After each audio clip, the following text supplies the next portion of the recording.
And away we go. It is the BCJ Podcast, brought to you by the Holy Grail, live from the Cincy Light Studios right here on BearcatJournal.com. If you're heading downtown for whatever reason, a plethora of reasons, maybe to check out a Reds game, a concert, whatever the event may be, make sure you're stopping by to see our good friends at the Holy Grail. They will get you taken care of. It's the best sports bar in the city of Cincinnati. Great food, a fully stocked bar, and of course, ice cold Cincy Light on tap. 50 cents from every Cincy Light purchased at the Holy Grail will go back to the university. So support those that support us, but more importantly, support those that support the Bearcats. Go drink Cincy Light at the Holy Grail. All right, let's get this show on the road. David, how are you? How was your 4th of July? How's life treating you? 4th of July was fine. I don't like fireworks unless you go somewhere to do them. It felt like Fallujah on our street. The cats don't like it. I don't like it. But yeah, it is what it is. Yeah, they're okay. I don't love them. I don't, I'm definitely not going and spending like $500 for 4 minutes of firework enjoyment. Oh, yeah. And you're right. Suburbs, man. The suburbs are just firework like heaven. It was literally, it felt like it was the house. I know it was not the house next door, but it was maybe 1 or 2 houses down. It felt like it. And I was just like, yeah, this isn't my thing.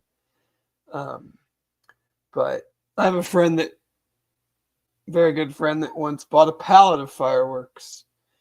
And we loaded up an entire car full, and he synced them up to his DJ equipment and did, I don't think he still does it, but for quite a few years would do a whole big show. And I once convinced a friend, we may or may not had a couple beers, to light an entire box of sparklers at one time.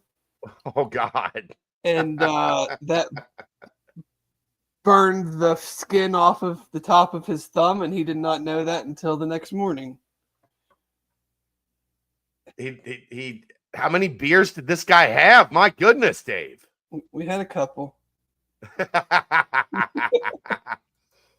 Just 3 or 30, one of the two. Yeah. Somewhere in between 3 and 30. So yeah, it's no more fingerprints. He could rob a bank, or at least no. It was like the top of his thumb, so not on the fingerprint side. But yeah, it made quite a bright light, and me and my other friend were just laughing hysterically while he was running. But yeah, good time.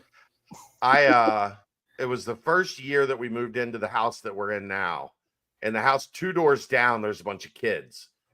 And I don't know how they got them, but they had a bunch of fireworks. And one of them fell over and shot right at us. And Kelly was pretty quick to get hot-headed. And so she marched down there with my stepbrother's a pro wrestler. Yeah. And he's like 6'4", 240 pounds. So she marched down there with my 6'4", 240-pound pro wrestling brother, and let those kids know that was a mistake that they better not make again. Yeah. I'm more of I'll just sit in the driveway and watch everybody else. A lot of the high schools will use that area and to shoot them off. You go sit in the parking lot. That's whatever. It's still not really my thing, but a good fireworks show is fun. But I'm not much for the home shooting them off till 1, 2 o'clock in the morning. Yeah, stuff. We did get lucky Saturday, at least. Saturday, 11 o'clock hit, and everybody stopped shooting off fireworks. It was I think Friday they did. It was pretty much the same here, and we didn't really have any on Saturday, I don't think. We had a lot on Saturday.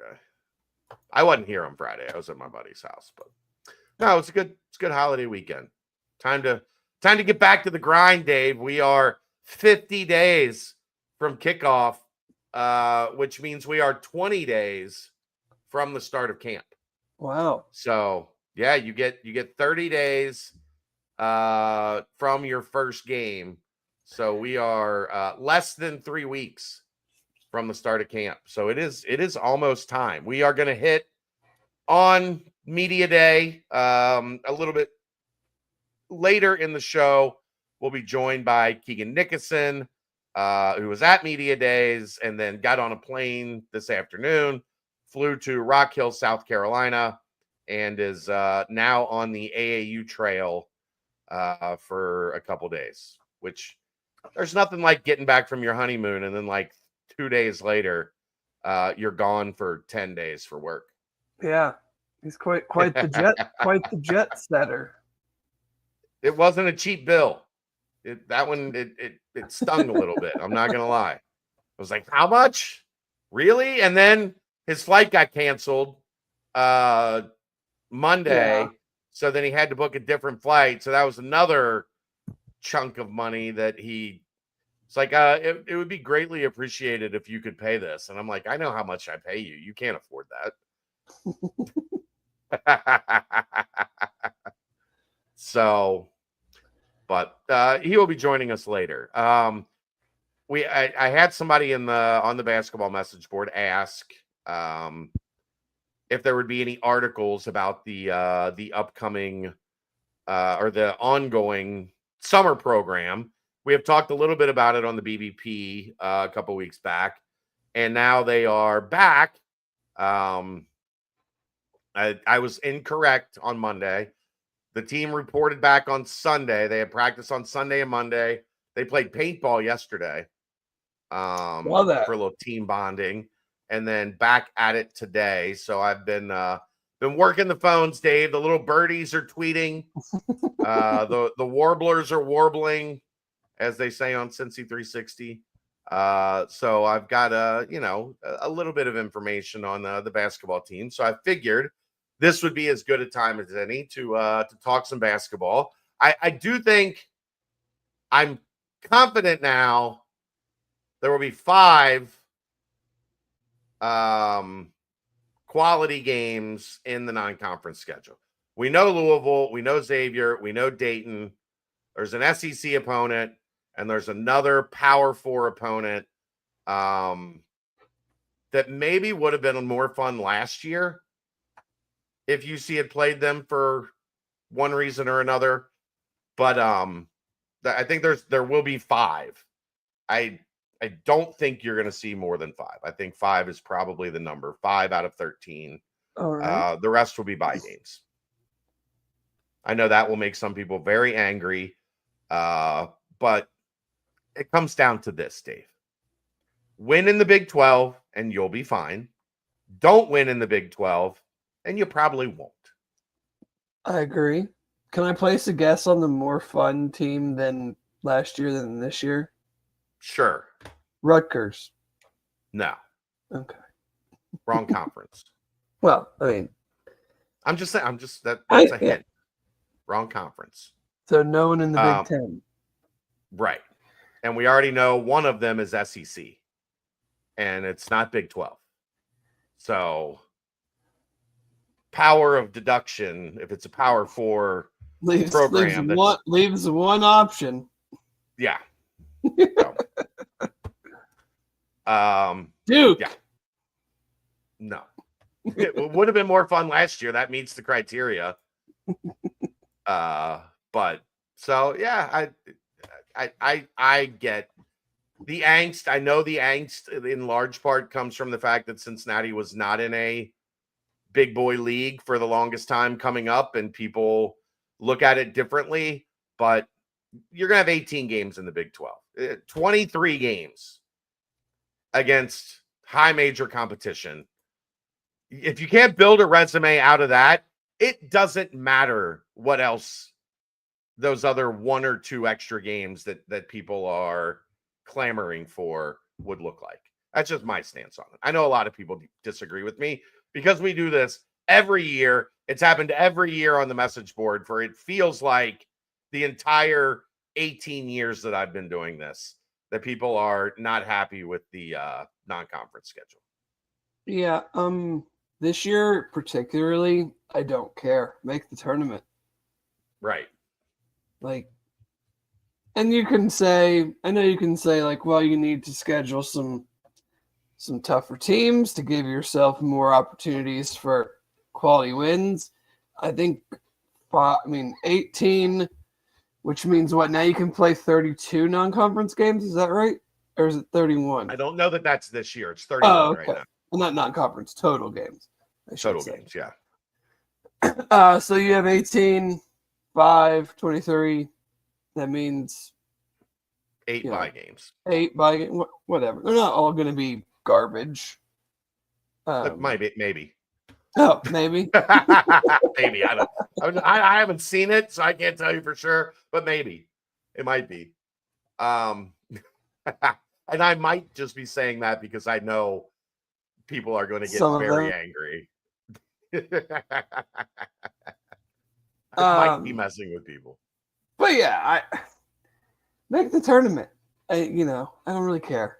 I've said since the end of last year, like, I'm not going to really start. Not that I'm not going to pay attention, but like, talk to me in January.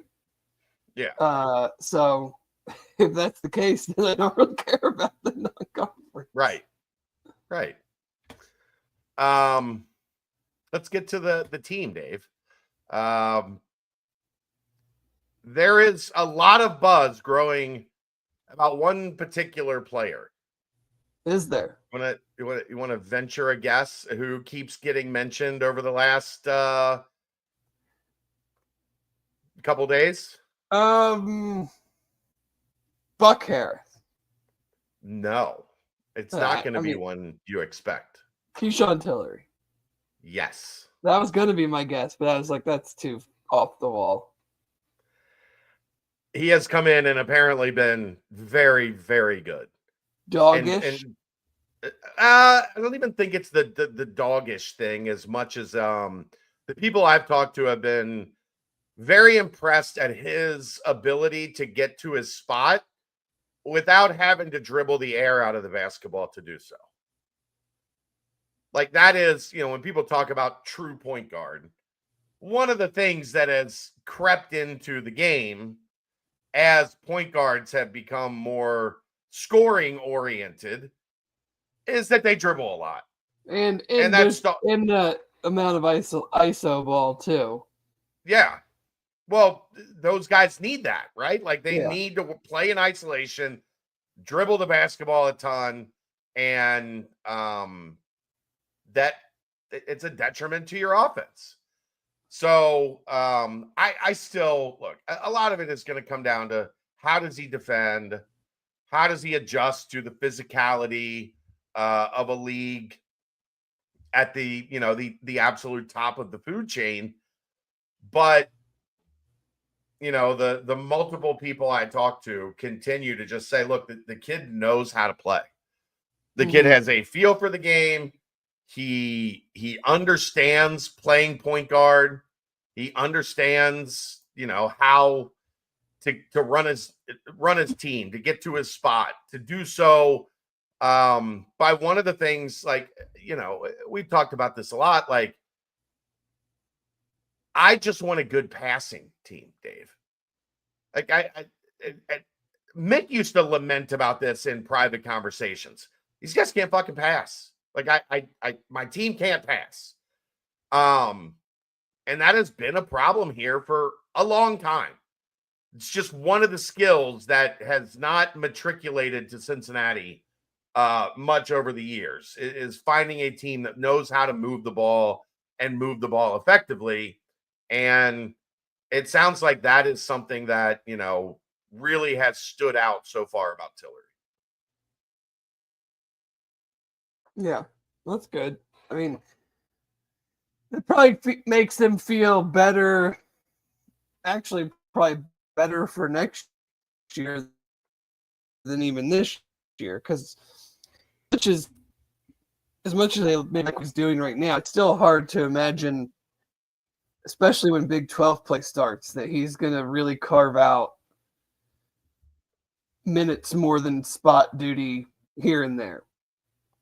I mean, I'm not going to rule it out. But like, look, there's a long way to go between now and January. Sure.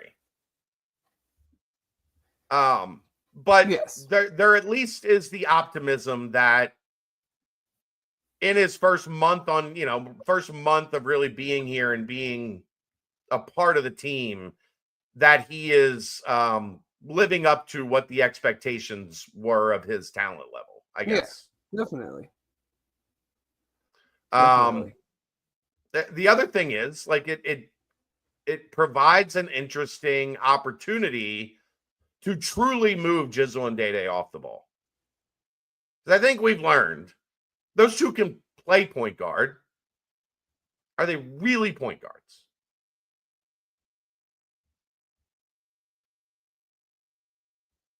Are they really point guards? A little bit more than Jizzle? No, not in the perfect world. I don't think they are, but that scares me a little bit of your just real lack of size. Well, that's going to be the case anyway. You slice it, Dave. It is, but there's the experience level that mitigates maybe a little bit of that, and from a defensive and especially with Day. I can't speak to Tillery's defense at all. I don't think anybody can yet. Right. Yeah. I mean, yes, ideally that is what you want. I mean, he is a true point guard. So yeah, we'll see. I mean, I'm just more encouraged of the fact that, this has to have been a multiple day, or I don't know if this dates back to even like before the break or anything, or if this is just the last couple of days or whatnot, but dating back to the start of workouts.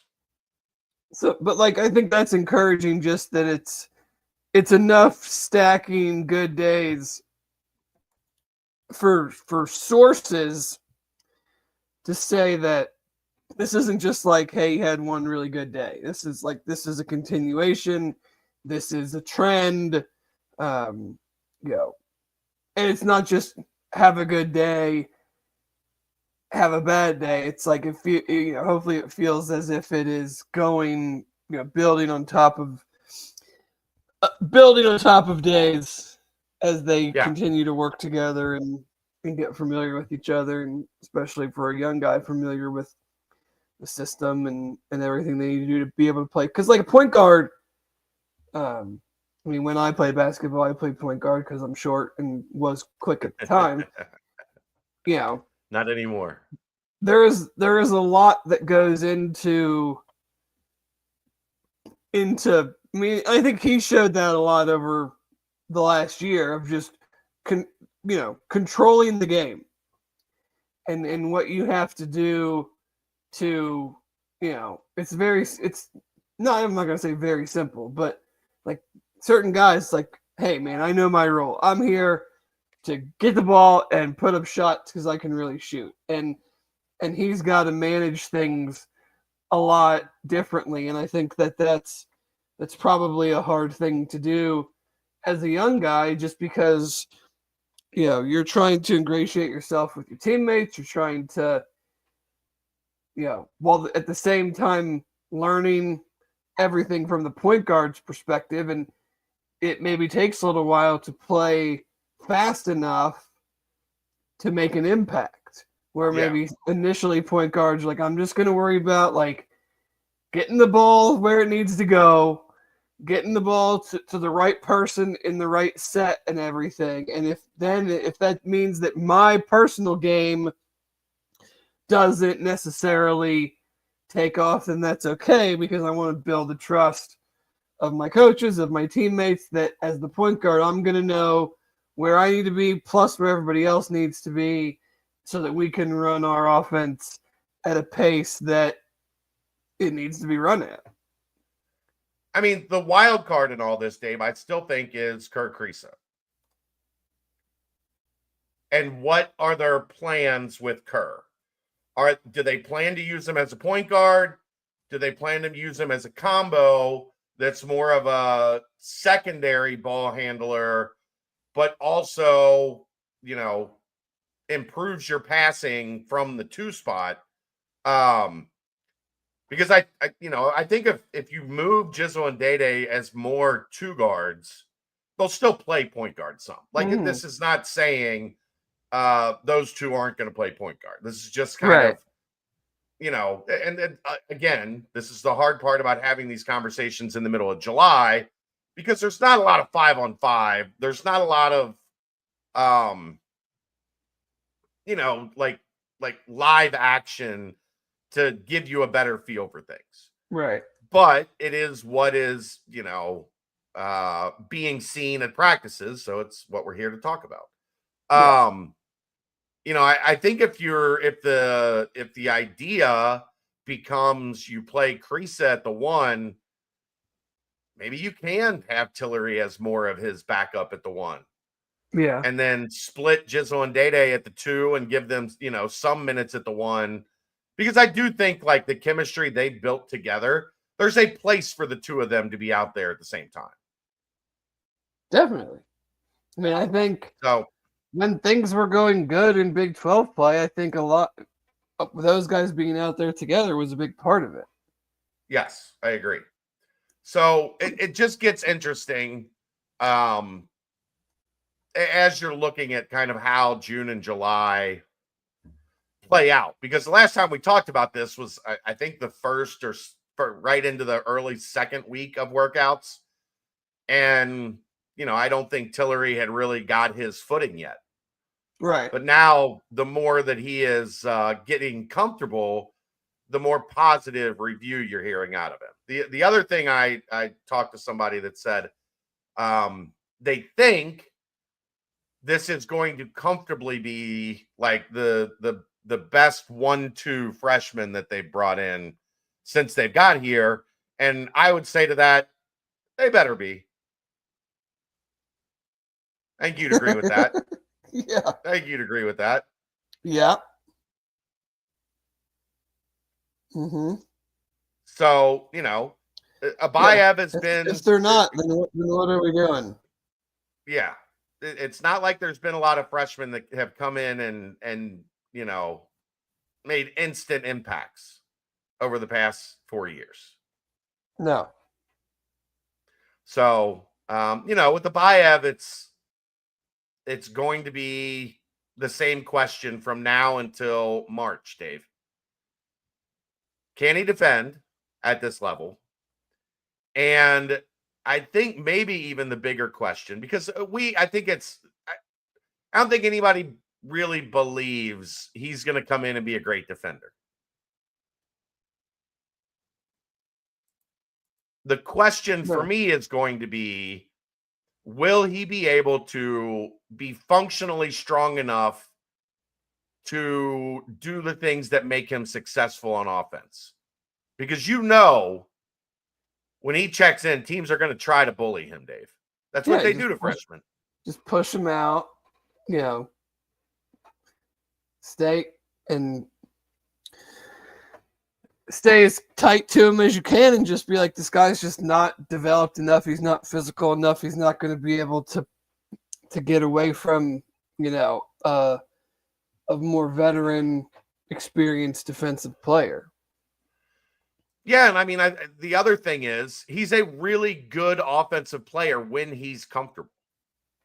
Like, he has great feel for how to be a productive player on offense. What does that look like when there's another 6'7" long athletic dude that's 4 years older than him trying to keep him from getting to his spot? Yeah. Like, that's going to be the scouting report. This guy can score. Let's rough him up a little bit and see if we can, make him uncomfortable. And he's going to have to show that he's got the ability to play through that and to figure out how to solve some of it. Because he's not, like a VJ Edgecombe, because he was an elite athlete, could overcome some of that. Yep. Edgecombe wasn't the physically strongest dude on the floor at any given time last year. Still skinny, body's still developing. He's 19 years old or whatever, but he was a high level athlete, so he could use that athleticism to beat some of that physicality. Abayev's not a freak athlete. He's a good athlete, but he's not a freak athlete. So he's going to have to learn how to be crafty, I think, to be a guy that's going to, I think you'd like to see him, given his offensive package, I think you'd like to see him be in that 10-point per game range. But in order for him to get there, he is going to have to answer some questions on whether he can, deal with teams trying to rough him up a little. Yeah, I mean, that's going to be you saw it even in the McDonald's game. Yeah. Guys were picking him up further out and just being like, show me that you can get by me with me being a little bit more aggressive and physical and handsy. And at times it was a struggle. I mean, he hit some shots, but at other times he was having a hard time.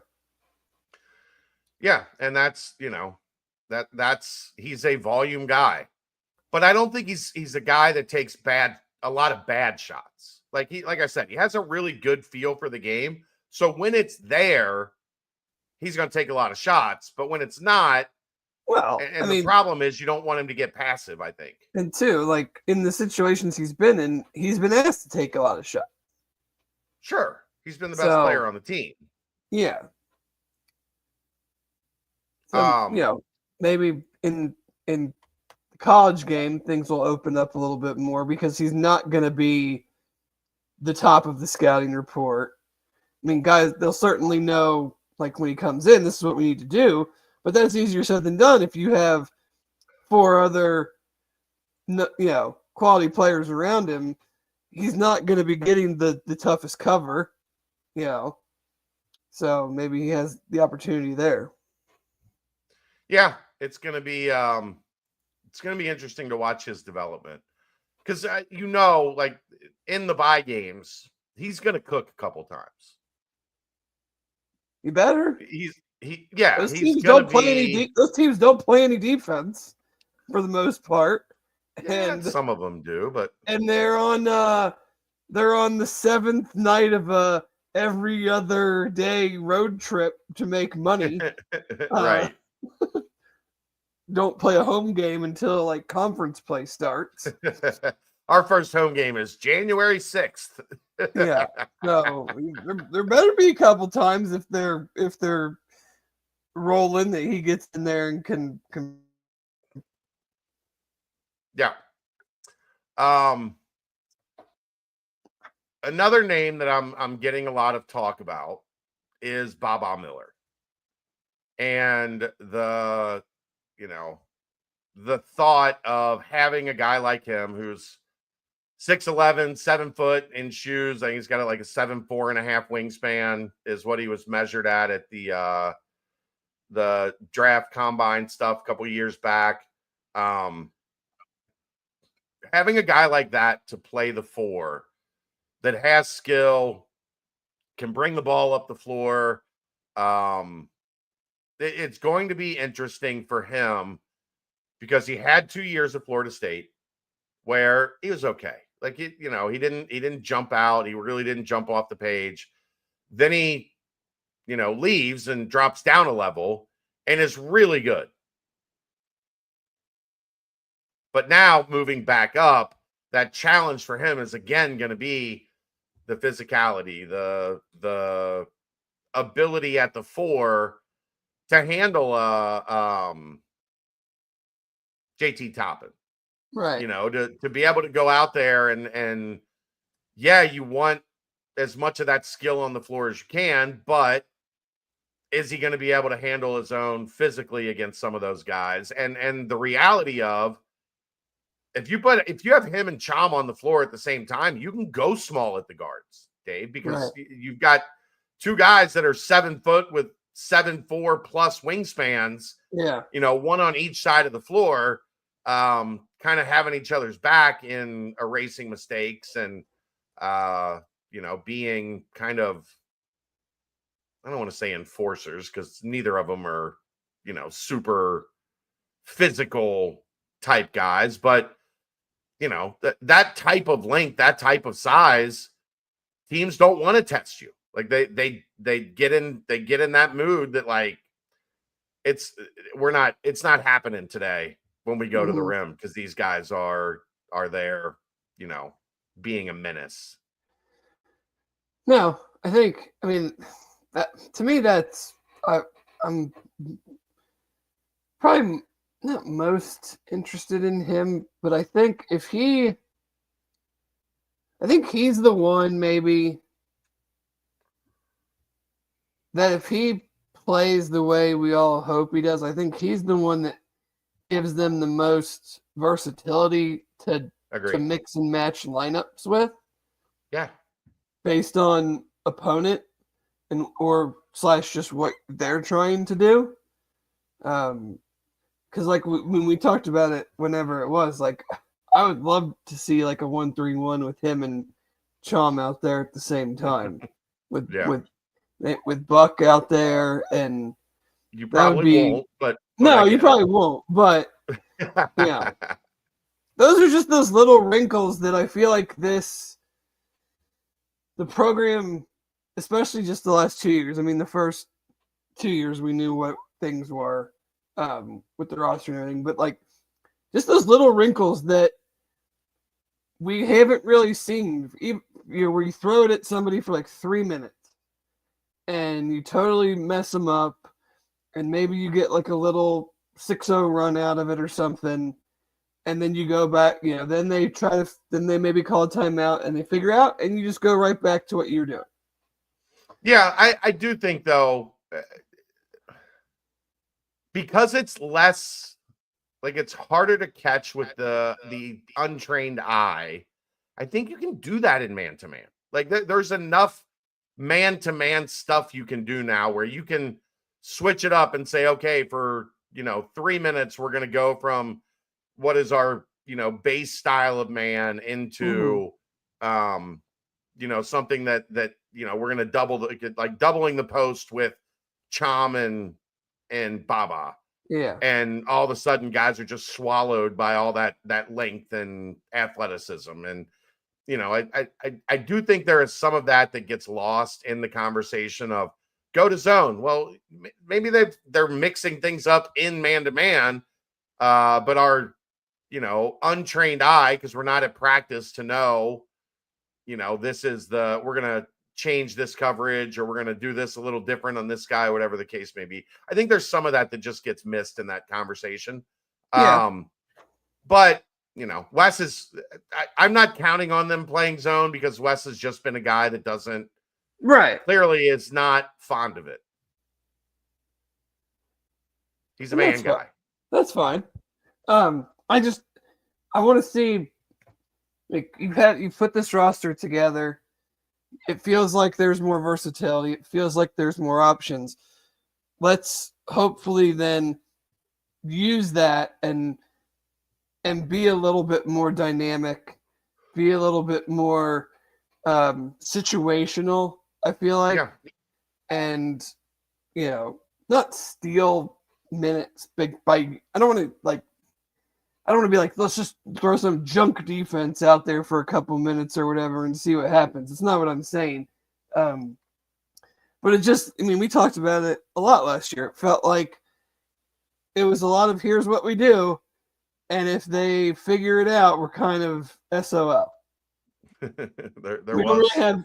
don't really have any other pitches. We got one pitch.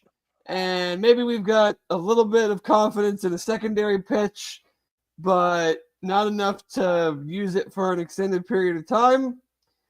And if option A is not really working, we're kind of cooked.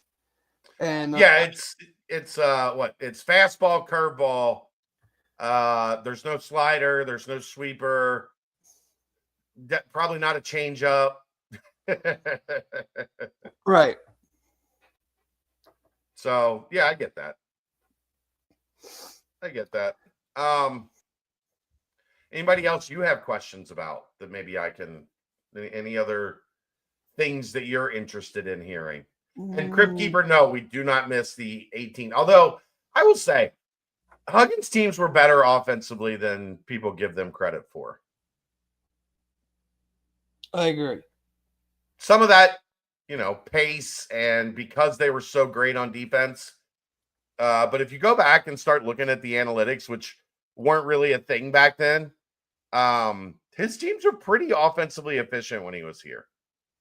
Well, and I always see like there's like these random accounts that'll find old highlights from like Sports Center in the early 2000s, mid 2000s. Like they were not winning games 55-53.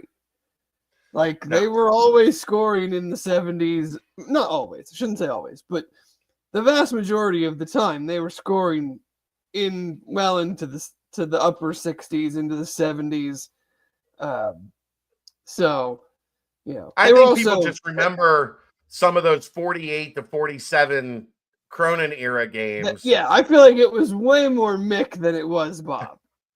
Now, Bob was beating the dog shit out of Conference USA teams with number 1 draft picks and McDonald's All-Americans, and Mick was playing Big East teams with Hurricane refugees and junior college guys. So we're not exactly comparing apples to apples, but I would say that it was definitely more mixed teams than Bob's were known for the rock fights. Bob's teams were just trying to beat you up, and they could score. Yes. Boy, I'll still never forget the game at the Sun Dome, the year that USF's arena was being renovated. It was like an 11 a.m. Sunday tip-off. And I think it was like 47-46 USF won. Yeah, I remember. And I think I literally remember saying I was tempted to go, heat up a fork on the stove and Donald Little my eyeballs than ever have to live through that again. Yeah, there were some doozies, that's for sure. Ooh, the Pitt game at Madison Square Garden, 45-44 or 46-45. The Louisville Big East Championship game, both teams were toast. Out of games. That was not pretty. Dead. A couple of those games at East Carolina. I don't want to do this anymore. Yeah. I don't want to do this anymore. Any other questions you've got about the team as they're going through summer workouts? Not really. I mean, it's July 9th. You're the exact opposite of Brent. Why? Because Brent would have 73 questions, all of them like I couldn't answer. Right. I don't know, man. What are we gonna like? How's Jalen Celestine shooting? I don't know. It's been 2 days or whatever. Like, there's no correlation to me. Like, let's get into like real season prep. Let's get into November. I know that's a ways away, but like, it's essentially some skill work and pickup games. I'm not taking. Well, actually, they don't. My understanding is they're not running a lot of open gym anymore. Really? Now that they've gone, like now that maybe on their own, they're maybe doing some of that stuff. I don't think they really not a ton. I mean, they're doing it some, but not like it. I mean, it used to be like every day there was open gym. Yeah. And now you've essentially got practice 4 days a week. 2 days, and then they have 1 day off, and then 2 days, and then the weekend. And that 1 day off, I'm sure guys are like, look, man, we lifted, we practiced. Like, it's a day off. You should take a day off. The days of running open gym all the time, because look, that was one of my favorite things was to go watch open gym. Like, we're not allowed into summer workouts. but they don't really have any say on open gym. Yeah. Coaches aren't allowed to be there. I once had somebody be like, you can't be here. I'm like, you can't tell me not to be. Yeah. You're not allowed to be here because you work in the athletic department. You're not supposed to be here.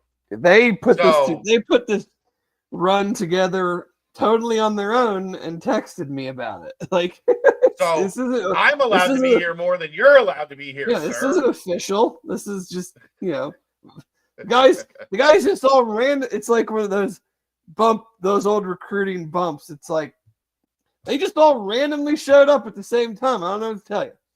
Yeah. But yeah, there's not a lot of open gym anymore. It kind of breaks my heart because I love getting in there and watching just guys because the coaches aren't around. You see a little bit more personality. You see guys be a little bit more themselves, and I love going and watching that stuff. But it's pretty much non-existent anymore. It's gone the way of the Devereaux Summer League. Non-existent. I was explaining that to somebody today. Like, no, we'd go and like that was the thing to do in the summer because nobody had seen the new guys. And back then, remember, it was like 4 or 5 freshmen every year. Like it was slats. That's how I became got to know George Wilson, the famous George Wilson, who won an NCAA championship, a gold medal, and an NBA championship. Yeah. One of the only people in history to do that. But yeah, I mean the one thing, Dave, I will say this just because it needs to be said. I still worry about shooting. Yeah, I'm right there with you. I mean, it's the same thing we've talked about. Yeah, I mean, look, Celestine is a great shooter. Where's he get where for him to be like a 25-minute a game guy where that like really, really matters? Where do those minutes come from? Yeah. So I Carissa can shoot it. I think as he gets through the growing pains, I think Abayev can really shoot it, but there's a lot of guys that can really shoot it that don't shoot it great their freshman year. Because of, like I said earlier, that physicality and that, being able to keep you from where you want to go, being able to keep you off your spot. I wonder about that. But, Day-Day, I think moving off the ball would help Day-Day a ton. I think he's a really good catch and shoot guy. Yes. He was not off the dribble. That there's not a lot of Day-Day Thomas highlights of him making threes, pulling up off the dribble. So if he's a little bit more off the ball and he's in a position to with better ball movement to catch and shoot, I think that can help him. And I think that can get him. I don't know if he's going to shoot 40% again, but if he's at 38, 37, 38%, like that's a big help. But overall as a team, I know people are looking like, well, Chom can shoot. He can make them here and there. Not a guy you're asking to shoot 3-4 threes a game. No, I think like that's like found money. If he has a game where that happens, great. But we're not like drawing up a bunch of sets for him to shoot threes. It's like ball gets popped out, he happens to be there. Like, he does a high ball screen and they do a bad job in the coverage and he gets it, sure. But like, that's not maybe I think the one, you mentioned Jalen, you mentioned Kerr. I think Baba Miller has the ability. But we'll see. I wonder about that one. Like, one, how many is he going to shoot a game? Like how many, right. I feel much better than him over, say, Dylan Mitchell in that same situation because Dylan a lot of times would have wide open threes and just wouldn't pull the trigger because he knew it wasn't a good shot for him. What is a good number for Baba Miller from 3 has kind of been in my head. Like 34% on okay, like, I was even a little I mean, bit below I don't average even volume. what was he last year at FAU? I'll pull that up for a second. It was I better was than the thinking like 0% for Dylan Mitchell. I was thinking like 30 would be okay. He shot 34.2% last year for FAU. Okay. I mean, do that again. On this team with what they would be needing, I feel like that would be okay. I mean, shit, He what shot 34% on last year's team would have been it would have been pretty damn good. We'd have been cool with that. He shot 29.3% at Florida State the year prior. Played 33 games, 25 minutes a game, shot 30% from 3. Yeah. So 29.3%. I mean, which you smoking shoot a dart 35 on my deck, grilling out with BCJ. I love it, Marcus. You shoot 35% like as a 6'11" stretch 4. I ain't mad at you. I feel like that's fine, right? I ain't mad at you.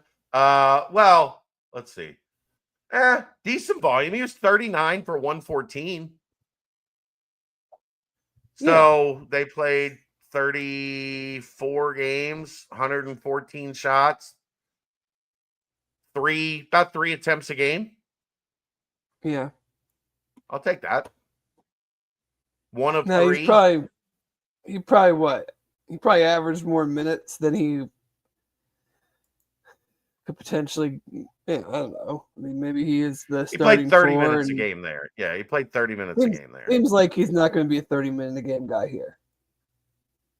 It seems like that, but I mean, I guess it comes down to how. It could be close. I mean, it could be close. Yeah. How important is he to the success of this team, right? If he's kind of the X factor, maybe he's not at 30, but maybe he's at 26, 27. Yeah, and just different composition of players around you. Like to me, it's very hard to extrapolate minutes and shooting percentages and attempts from one team to another because we have no idea what he was being asked to do for FAU. We have no idea if they went through. Probably the most talented player on FAU. Him or the guy I who think it's safe to say. Yeah. I mean, yeah. We have no idea what he's being asked to do. We have no idea if they went through stretches where other important players were injured and he was asked to do maybe a little bit more. I mean, we know he went through a couple games that were not good. So, I mean, those have to be ironed out, and the overall consistency needs to improve. But when you have better, theoretically, you have better players around you that should, allow for better opportunity. We'll see. But the original point is what you and I have been talking about is that I do like a lot of what they did, but I still have, if there's one question that's gonna hang over everything until we really see it, it's who's gonna make shots. And I think we're still kind of in the same situation we were last year of who's your bucket getter. Yeah. And who's your crunch time guy? Yeah, because I mean, even if like BYU style, I always talk about BYU style because I love the way they pass the ball and the way that it's physics, Dave. Me and you, one-on-one, I got the ball, I'm dribbling. There's a decent chance you're going to keep up with me. Not a great chance, but there's a decent chance you're going to keep up with me. if we're moving the ball and the ball's popping, the defense can't keep up with that. No. Like, you just can't stay with somebody when the ball is moving at that type of rate. So if this is a team that passes better, hopefully, because it was a team that was a terrible passing team a year ago, that's the, it goes back to when we had Corey Evans on, and he talked about processing. And last year's team, like, the loading screen popped up a lot. Guy would catch the ball, and there would be the loading screen. And you'd have to wait a second and a half for the play to load. And by then, the defense responds. They're back in position. And then, you got to start over, essentially, trying to move the defense. Hopefully, Baba, because of his skill, is another guy that greatly increases their ability to pass. Yeah. Because it drives me insane watching teams. I mean, and it was the simple stuff, Dave, like a wide open pass, chest pass to a shooter, and the ball would be up here, so the guy couldn't just catch it. Like, you want to talk about what increases three-point percentage? That increases three-point percentage more than just about anything. Forget working with the shot doctor and how many shots you got. You take open rhythm shots all the time, you're going to shoot a better percentage. Well, yeah, because when you're practicing shooting, every pass is right into the shooting pocket. Sure. So your muscle memory has been drilled of catch, boom, catch, boom. You're not in practice. They're not throwing it at your feet. They're not throwing it over your head. They're not throwing it to the side. They're giving it to you in that rhythm, which maybe they shouldn't. Maybe they should in practice throw you more bad passes that more emulate passes in a game when there's defense out there and whatnot. But yeah, I mean, you have to. You watch the good teams, the really good shooting teams, are because it's free and easy, and it's right where it needs to be more times than not, to where when they're ready, they can just catch and shoot. Like the heavy lifting is done before the shot goes up. The set is run correctly, screen is set correctly, the pass is made correctly, and it's the shot part is the easy part then. Sure. Sorry, our guy Ross Dellinger. Yes. Is he our guy? I mean, can he be our guy if he's never been on our show? It's mine and Aaron's guy, mainly because we use his content for almost every nightcap. Oh, yeah, he does cover the business side of the sport right now, and the house settlement and all of that quite well. I don't know if you've ever listened to his podcast with Dan Wetzel and Pat Forty. He very much, he does not feel this. I don't know how. He very much sounds like Matthew McConaughey when he talks. I have not heard it. Yes. The U.S. members of the House are planning as soon as Thursday to introduce an amended college sports bill. Schools that earn at least $50 million annually in media rights revenue are not permitted to use student fees to support their athletic programs. That's an interesting one. That could hurt a couple Big Ten schools that I can think of. I mean, every SEC and Big Ten school, you're going to take away student fees? Well, I don't think all of them use them. I don't either. But I'm saying, like, they're the only ones making $50 million. Yeah. So that would directly impact them. I thought you were going to say, because I just saw him tweet out something about how every Big 12 coach at Media Day supported employment / collective bargaining, with Rich Rod saying, how do you make $500,000 and you aren't an employee? Right. right? Yeah. I agree. I don't agree with Rich Rod often. I agree. But I just think that it's just, I mean, we're not going to get into it because I don't want to really get into it, but I've always just felt like the player side of it maybe doesn't fully grasp what that means. Being an employee? Yeah. I mean, they still got to pay taxes. So if you're going to make me pay taxes, just make me an employee. Right, but like, does that mean like, all right, Mr. Whatever, running back, you can be fired. You blew your knee out. We're buying out your contract. You're not on the team. We're gonna injury settlement your contract. You're not on the team anymore. Get your money. You now have everything is mandatory. You can be fined. There was something in you don't show up. We got all these different workouts and everything. I know we've talked about the potential of changing the whole spring/summer calendar.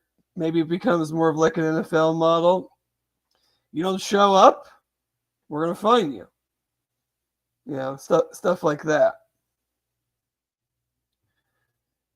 Are there contract holdouts? You haven't paid me my money yet, or whatever that you said you were going to, or the contract that we agreed to, and so I'm not. There's always going to be that. So I'm not coming to practice, and then they're like, "Well, then we're going to fine you because you're under contract." Yeah. The act permits schools to restrict athlete NIL deals if they violate the university's code of conduct or conflict with any existing school agreement, such as an athlete striking a deal with Nike while playing for an Adidas school. I'm sure that would go over well in court. Yeah. But that's neither here nor there. Sorry, that just Well, theoretically, though, stuff like that wouldn't go to court because you'd have a union and you'd collectively bargain these things. So, because that's professional players aren't taking their team/employers to court. True. Because they've collectively bargained all of these things, and so. No, you're right. Who knows, man? There's so much that is yet to play out in all of this process. All I know is I don't enjoy any of it. So there's a lot of people that don't, and I think we're starting to see. Well, it'll be interesting to see as the years go by if the numbers go down. Because right now, the numbers are still very high, but I think there is a day. I think the games are still very popular, but I think the day-to-day following of college sports is shrinking. Yeah, I think the day-to-day following of it is shrinking, and I think fans will progressively tune out quicker if the results aren't good. Yeah. And then if you have, I think UC is facing this right now, especially with football. Like, if you then have multiple years of that, you then just, the anticipation for the next year wanes, and you just don't have that automatic buy-in year over year. Yeah, because the off-season builds hope. Right. Even if last year was bad, every off-season, hope springs eternal. Or at least that's how it's been. Right. That's how it's supposed to be. And it's certainly how the NFL has developed their system with free agency and then the draft. You can convince yourself that it doesn't matter how bad we were last year because there's a track record of every year X number of teams that didn't make the playoffs the previous year make it the following year. But in college sports, especially in football, you have the same teams from the same conferences consistently owning the sport. And so if you're not a fan of one of those teams and you do have a little bit of a downturn, you're going to start losing fans. Now, they'll still maybe buy tickets and go to 6 or 7 games a year, but they'll watch from home. They're not invested like they were. Yeah. They'll watch from home, but you know what they probably won't do, Dave? Probably won't be at your bowl game. Or they're not going to be a donor. Right. Above and beyond what is required of them to get tickets or something like that, you know? Got him. Real quick trigger finger. How are you? Oh, I mean, I was going to leave you in the studio for a minute, but then you started taking a big drink, so I figured I'd just throw you on. How you doing, buddy? You tired? It's been a long couple days for you. I am very tired. And I've heard a lot about post honeymoon, like getting back into the groove of things. And I didn't think I was experiencing it. And then when I was sitting there at that game, watching turnover after turnover and them get to the bonus 3 minutes into the game, that's when it hit me like, oh crap, I'm tired. I don't want to do this. People don't look, man. It sounds fun to go to AAU tournaments. It's a grind. It like getting through a full day, 2 full days, 4 full days like you're about to do. It is somebody suggested in the thread I started, hey, there's a great frisbee golf course near there. Like, you don't understand how this works. There's no frisbee golf break in the middle of it. I'm gonna go get 18 holes of disc golf in. I'm gonna go pay. Go ahead. Did you find a gym to work out in? I did. I'm gonna try to go tomorrow morning. Wait, see, I knew that was happening. That's for mental health. That's not fatigue. That's keeping me sane. I think I haven't stepped on the scale since I left for Hawaii, but it's probably not very pretty. How was the honeymoon, by the way? Oh my gosh. Hawaii is like another planet. I don't know if you guys have been. I don't know if anyone in the chat has been. Here's my thing. Before you die, go spend a week there. Please. Okay. That's my suggestion. Before you die, go spend a week there. Don't go to Oahu. It's fine. It's more city, it's really touristy. Go to Maui or Kauai and spend a week there. That place is, it's next level. Did you tee it up? I did. I played at Pukalani Country Club. It's not ritzy by any means, but it was still like, I get to like the 5th hole and I'm looking at the green and I got the ocean on both sides of me that I can see. Did you hit any balls into the ocean? I hit balls into someone's house really hard. like off the house or like a window or no, like duck hook or 3-wood and a loud bang. You know, Dave, you probably know this, but you know when you like hit a house and then you're supposed to drop the ball when it entered the line of sight. I just went the other side of the fairway to get as far away from them as possible and drop my ball so they wouldn't say anything. You live on it. I mean, that's the part of living. You live on a golf course. You can't. But they can still be mad. They can still tell me no. They can still tell me to pay for it. No, they actually can't. Why? Because you take on the on the liability by choosing to live there. If you break a window at someone's house, you absolutely do not have to pay for it. Oh, I did not know that. My parents. I mean, my childhood home from 1992 to this day is on a golf course. You do not. The person playing golf assumes no responsibility of any damage to a house on a golf course. Well, now I'm going to step up to the tee. Yeah, I got more confidence now. I'm not going to be playing scared.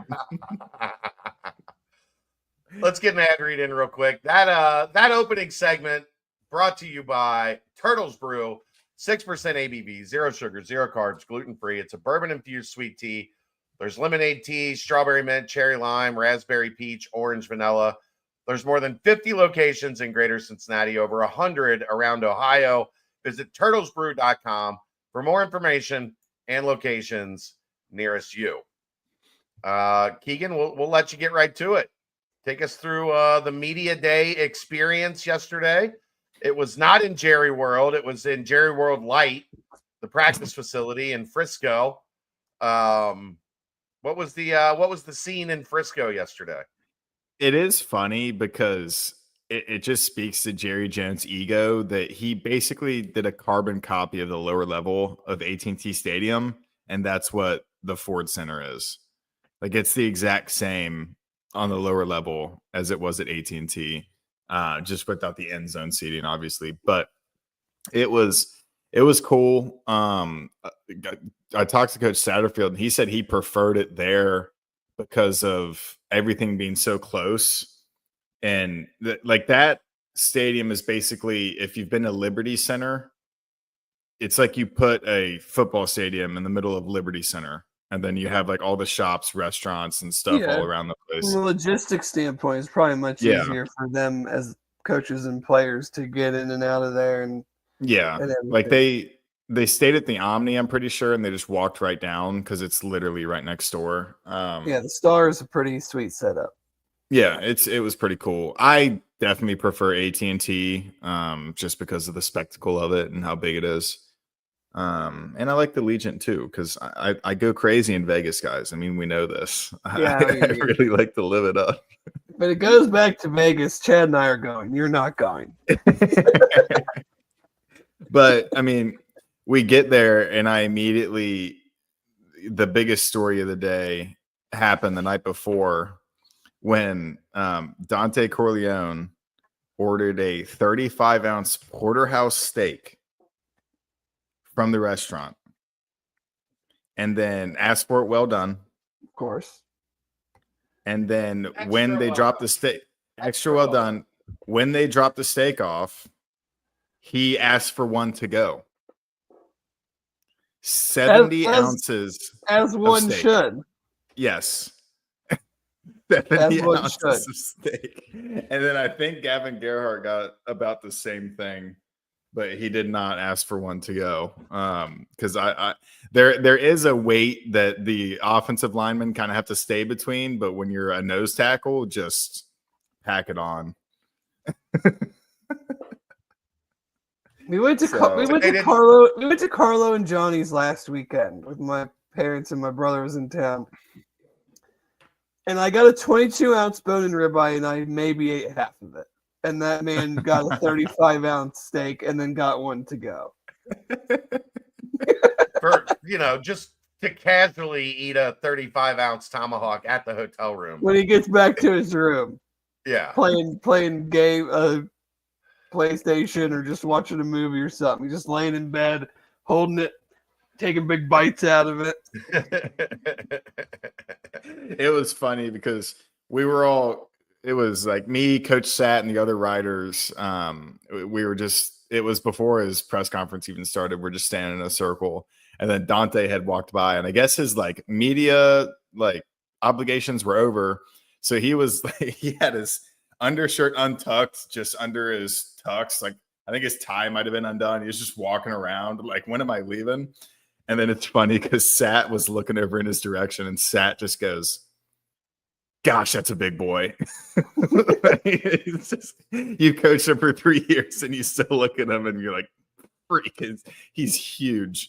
So that was really, really funny. But the rest of it, pretty interesting. I think the conversations I was able to have with Coach Satterfield and John Cunningham about the revenue share deal were probably my favorite part of the day. Thank you to Coach Satterfield for talking with me one-on-one, and John Cunningham. So I think that's just a new era that we're going to have to deal with, and something that coaches have to deal with and ADs have to deal with in terms of just the dynamic of you're not going to make everyone happy. There's literally no possible way that everyone that an AD is over can be happy in this kind of situation. So yeah. And I mean, the reality is, unless they're getting 100%, they're going to want more.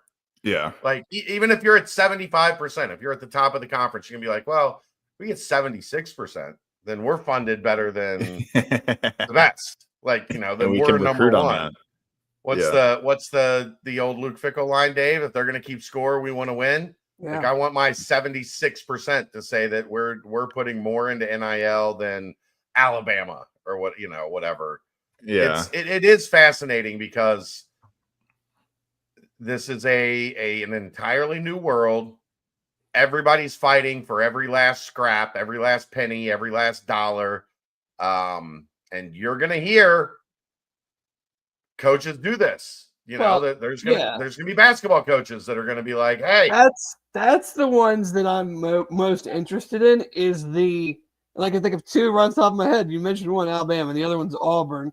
And I'm sure there's others where it's like they are traditional football powers, but now over the last 10 years and in this revenue sharing world, the basketball programs are very, very, very legit. So does the old money, the old way of thinking that everything revolves around football still hold true? Or do these basketball programs that are in these traditional football universities, do they say like Auburn? I'm Bruce. I'm like, I deserve as much as the football program. We're the ones that are going into the NCAA tournament and going on runs and everything. The football program has not been great for several years. So it's going to be an interesting dynamic in some of those cases where the traditional football schools now have basketball programs that have national championship aspirations. The only thing I'll say to that is I think if you ask the fan base if they'd rather have a football national championship or basketball, both of those schools would still heavily lean towards football. For sure. But the coaches are the ones driving where the money goes. Yeah. But like the boosters that give the most money would probably still lean towards football. So if you're going to start... I know there was a basketball coach in the SEC this offseason that left said SEC school in the state of Texas, take a different job because he was getting, I think the plan was to give him like $2.7 million in revenue share. And he said, I can't compete with that, so I'm going to go somewhere else. Yeah. Wait. SEC school in Texas? That coach is also hopscotched around every 3 or 4 years anyway. I think it's every 6 years he moves. Every 6 years he goes somewhere else. Yeah. But that's going to accelerate the process.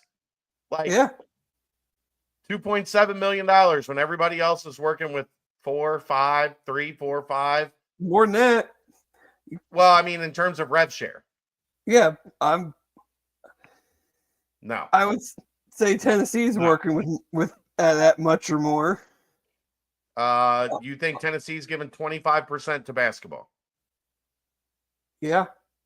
Because really? the football program's going to get some extra on their own. We don't know how this is going to work out. We know that everybody plans on that, Dave. But if this NIL Go thing holds and there is enforcement that can be enforced. Yeah, I'll believe it when I see it. But just in terms of rev share, I have a hard time believing that Tennessee's giving less than 75% to football. Maybe not. I don't know. I just know they've been able to in basketball to pay some dudes lately. They came out of nowhere to get Nate Met. Well, wasn't this like the weird year where you could? That's all. A lot of that is before where everybody was just spending all of their war chest that they had put away. So next year there's a market correction coming. A lot of these places that spent 10, 12, 14 million dollars are going to be living in a much different world next April. It's going to be I feel like a lot of recruitments are going to go so long because they're just going to be expecting to make so much money. And then when they don't, they're just going to wait it out until the very end. So when all these commitments are happening around the same time, so late in the cycle. The offensive lineman for Texas Tech, the freshman offense or the high school offensive lineman that just committed to Texas Tech. Like, there are clauses in his contract that are like, look, if it is restricted to this and we can't go over, this is what your deal is. But if shit gets wild again, then we're going to give you $5 million to come here. Yeah, what did he get? Like 1.3 a year or something? Well, maybe. He got like $700,000 a year if it's rev share only. If they can juice the pot, then it jumps up to like 1.3, 1.4 or whatever it is a year. I can put his face on a bunch of oil derricks out in West Texas. And I think that USC tight end that just committed is getting like high six figures for a 3-year deal. Yeah. Incoming freshman. I think it's a terrible way to spend your money, but yeah, I won't criticize it. If my teams had the money, I'd tell them to do it too. Not my money. Yeah. No. Spend it however you want. But there is going to be a lot of infighting in every athletic department around the country. There's going to be a football team. If they're not at, if the top of the market is getting 75%, every football coach that's getting 72% is going to be pissed off. And every basketball coach that's getting 15 to 20% is going to be mad.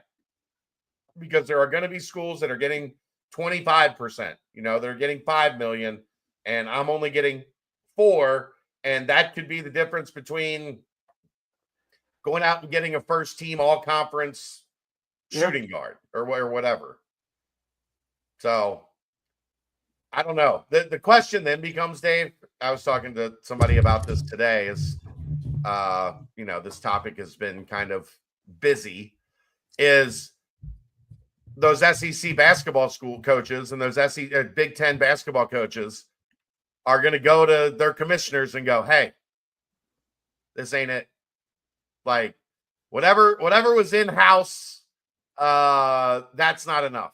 We're going to need more. Yeah. We're going to need the ability to go above 20. And it grows. I think they said they expected by the end of the deal, they expect it to be in the 30s. Like, they expect it to keep going up. But that's only $500,000 a year. That ain't making anybody happy. Yeah. Wait for your season ticket prices to go up. Your donor levels to go up. Better start. Yep. Teams better start. That's the thing. Like, we kind of touched on it earlier about the interest level. Like, it's great for the players, but you guys better fucking win. Because people are just going to be like, I'm not paying this anymore. Like, that money's just not going to show up out of nowhere. It's going to trickle down to fan bases. They got to come up with it somehow. Yeah. That they do. How about football stuff? Football stuff? Oh, yeah. That's why I was down there. So I think I'm hearing a lot about Cyrus Allen. And I had always kind of had it in my mind that Cyrus Allen and Caleb Goody were kind of a 1-2, 1A, 1B kind of thing. But from everything I'm hearing, Cyrus Allen is legitimately really good. And he's kind of maybe separated himself as the wide receiver 2 And the offense, if you're labeling Caldwell the wide receiver 1, I just think that they're really different players. So I asked Sorsby, I said, have you just been like replaying over in your mind, like throwing a deep ball to Cyrus Allen and you just like can't wait for it for the start of the season? And he told me, yeah. And then brought up that video that they posted in spring practice of that deep ball that he threw to Cyrus. So I thought that was really funny. And I asked Satterfield, what position group are you wanting to see the biggest production from? And I really thought he was going to say the biggest uptick in production from last year. I really thought he was going to say defensive line, just because like it's so obvious. Like last year they were so beat up playing true freshmen, playing basically third string players. And then now they're fully healthy and added on. But he still said wide receivers. And I think that's kind of him being that offensive mind and knowing what they're capable of. Maybe also a little bit of knowing that he has a really good quarterback that should be able to take advantage of that. So I thought that was pretty interesting. And then another under the radar name that I've been hearing about is CJ McCray, defensive end out of Virginia Tech that transferred to UC. I talked to Walt Stewart about him, and I haven't written that article yet, and this will be in the article. But he said that CJ reminds him the most of him during his time at UC. In terms of like explosiveness, get off.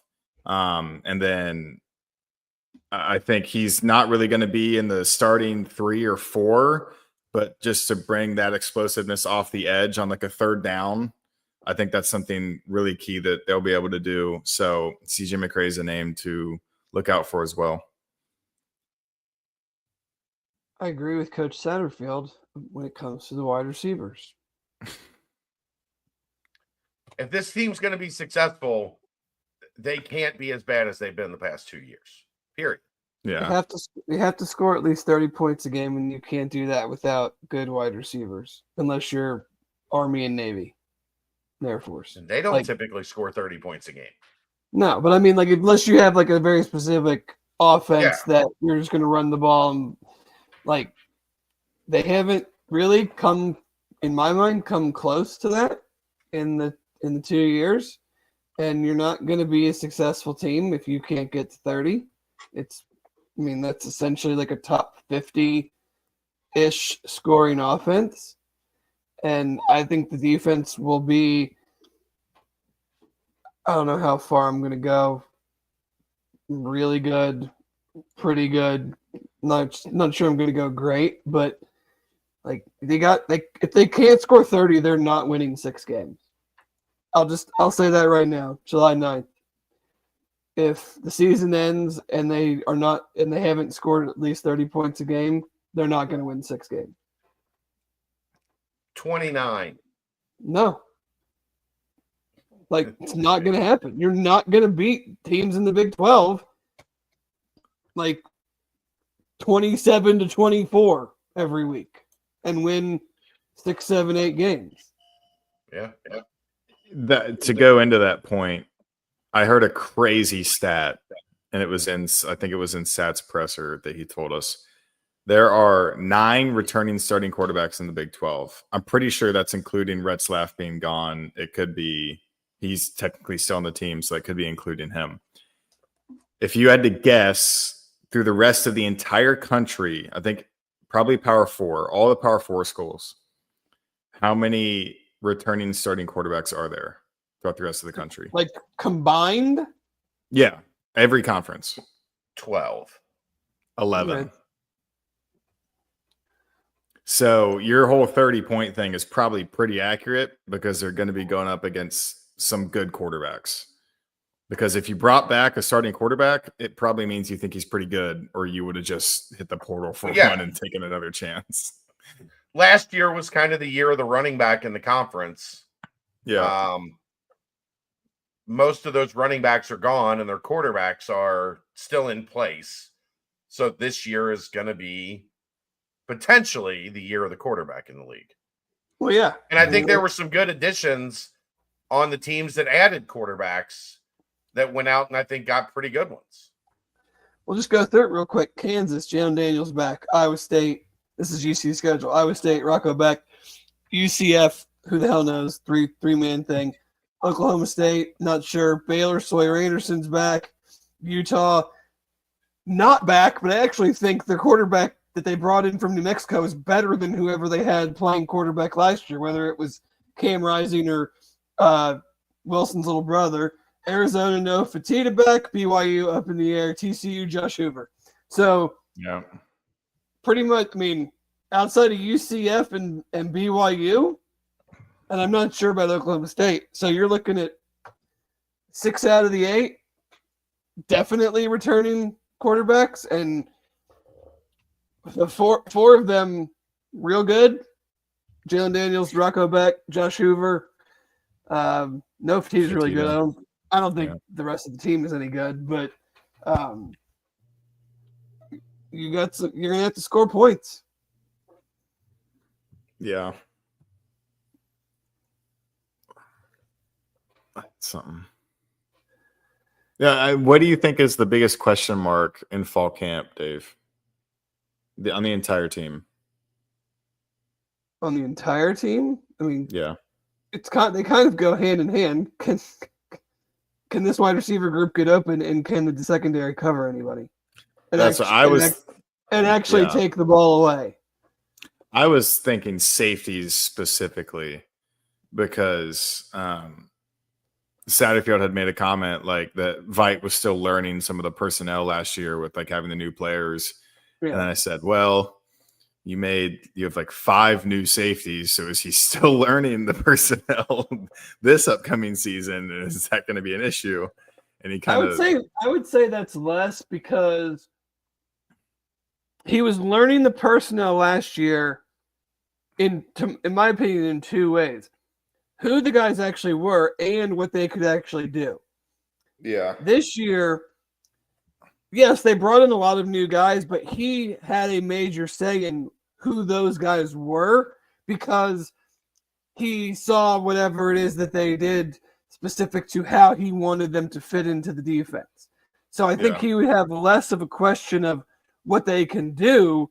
Now, obviously, they're not going to know the exact defense, but he is picking guys or had a say in picking guys because he was like, okay, I've watched this guy play. This is the type of guy that I envision fitting into this safety spot. Last year it was, I don't know this guy and I don't know what he can do. Mm-hmm. Like, I don't, because they could, you can watch what they did the year before, or in some cases at a whole nother school, but that doesn't necessarily translate to what he's doing. So, yes, there are still questions, but I think they're asked and answered than last year. Dave, I got a question. Yeah. Do you remember Haus Hedgeny? Haus Hedgeny? Uh-huh. Hausshegjny. No. Who's that? Cincinnati played against him last year. Who was he playing for? He's a backup for Iowa State, I think. Backup at TCU. TCU. Oh, yeah. I do remember him. He was like the run around guy that they brought in at the end. Where did he transfer to? He is probably going to be the starting quarterback at Oklahoma State. Oh, okay. Interesting. They have 4 quarterbacks on the roster, Dave. Yeah, they're all transfers, aren't they? No. Well, no. 2 freshmen and 2 redshirt freshmen. Those are the 4 quarterbacks at Oklahoma State. That's not where I'd want to be, but You going to be gone after this year? Maybe. I mean, it's a year-to-year thing at this point. I mean, he's been there almost 20 years. He already took 1 amended contract. I don't know if they're going to let him take another. Yeah. But, well, yeah, I do remember that fella now. He can run. That's for sure. He looks to be the starting quarterback at Oklahoma State.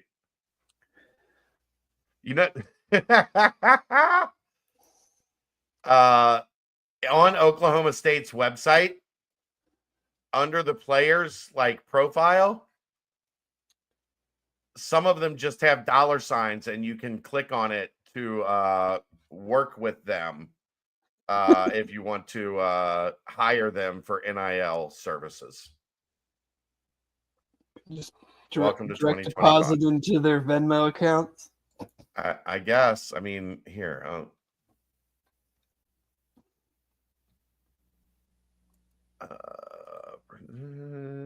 Share screen. Did any of the Keegan? Any of the in your guys' breakaways? Can you see that? You see that little dollar sign right there? Mm-hmm. If you just click on that little dollar sign, you can have Haas Henji come work for you. Oh, I do need some landscape work done. Maybe you can buzz up here and cut back some bushes of mine. Go ahead. In your breakout stuff, talking to players, anything stand out, or was it kind of typical copy paste? We had a great off season. We're excited. We want to bounce back from the end of last year type stuff. A lot of it was typical. I think the funniest moment was Gavin Gerhardt brought up like mistakes costing 65-yard touchdowns, and I kind of made a jab at him, and I was like, well, speaking of costing a teammate a 65-yard touchdown, and he immediately knew what I was talking about when he had the illegal man downfield against Miami. He's like, I know what you're bringing up. But yeah, I got a long interview with Gavin and Joe, and then Dante and Brennan were going at the same time. So I kind of focused on those two, and then I got the back end of that. But it was all really pretty typical. Yeah. Yeah, I don't think you're really going to get, I don't want to say much, but like, I only heard one interesting thing out of the entire thing. But by UC or just by the entire day in general? In general. Yeah. And that was our boy Scott Frost. Just shitting on his alma mater. The response, I did see like a clip on Twitter from some radio show or whatever in Nebraska. They're just crushing him for just being like, how like mentally weak are you? Just totally dog walking the poor guy. Keegan will be back in a minute. This guy. I think it was a incredibly unnecessary error on his part to say that. Very much so. Like I didn't want to take that job. I kind of had to take that job. I wanted to stay here. Like, sure, it ingratiates yourself to where you're at. But I don't think it really does, though, because he was already there, and I don't think anybody at UCF faulted him for leaving. Right. So it's not like a "see, we told you so" thing. Like, I don't think anybody, like, yeah, I'm sure there was some segment of the fan base that was like, you have it going here, blah, blah, blah. Why would you go there? And they haven't been able to win in forever. But even they would understand, like, the guy went there. He was really good there. It makes sense for him to give it a shot. Like, I just don't, like, I wouldn't have said it publicly. That's for sure. Right. Good on Scott Frost. Dave, it's media days. I don't take a whole lot out of it. I didn't even pay attention really to anything today because I was running around and I didn't pay a lick of attention to any of it today. Whatever. Yeah. You got anything else? I don't think so. I don't either. We'll give Keegan a break since he. Oh, I did want to say that you had a story. I enjoyed your mailbag or your whatever. I don't know if it was even mailbag or was it just overall conversation about eating because of the Joey Chestnut hot dog eating contest. I'm not a speed eater, but I can eat quantity. In college, we went on spring break to Cabo. One of our fraternity alumnus from UCLA, his name is Jerry Nelson. He made a lot of money in his life by doing a lot of different things. Probably the most noteworthy is he fronted the money for the guys that came up with Ticketmaster. Nice. So he had a compound in Cabo, several houses in this compound, and for like the 4 to 6 weeks of spring break, he would invite down about 10 to 12 guys from around 6 chapters each week. So we'd be down there with about 60 or so guys for the week, and we'd do leadership training and all sorts of stuff during the day, and then he would take us out to restaurants and bars and pay for all of it. If you wanted to just tag around him wherever he went, you wouldn't have to pay rent. One night we went to this restaurant, and they had these drinks called like bullfrogs, I think, which was like kind of a margarita, but had like a little bottle of Corona in it. And the theme of the thing was always like which week could drink the most, and I was like, I'm not gonna try to drink any. And this place had shrimp. I'm like, I'm gonna try to eat 100 shrimp and see if I can do that. Oh. Our group drank over 500 of the drinks and set the record that night. I ate 82 shrimp and tapped out because I couldn't feel my face chewing anymore. Did you throw up? I did not. Now they were not like were not like the Jeff Ruby colossal shrimp cocktail. Sure. They were much smaller, but yeah, I was going for 100 and had to stop at 82. That is probably my greatest eating feat. That's crazy. I could not do that. Yeah, I did not throw up. I'm proud of you. You gotta set goals for yourself and try to follow through. It was unfortunate that I couldn't. All right, there you go. That's your show ending story. Appreciate you, David. Thanks to Keegan for coming on. Where did Keegan have to go to the men's room? What happened? I think so, yeah.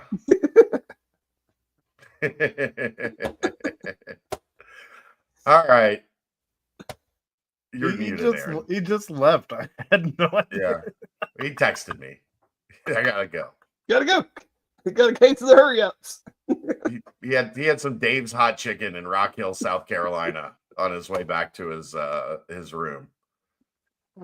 That'll do it. All right. That's going to wrap it up. That's the BCJ podcast brought to you by the Holy Grail right here on BearcatJournal.com.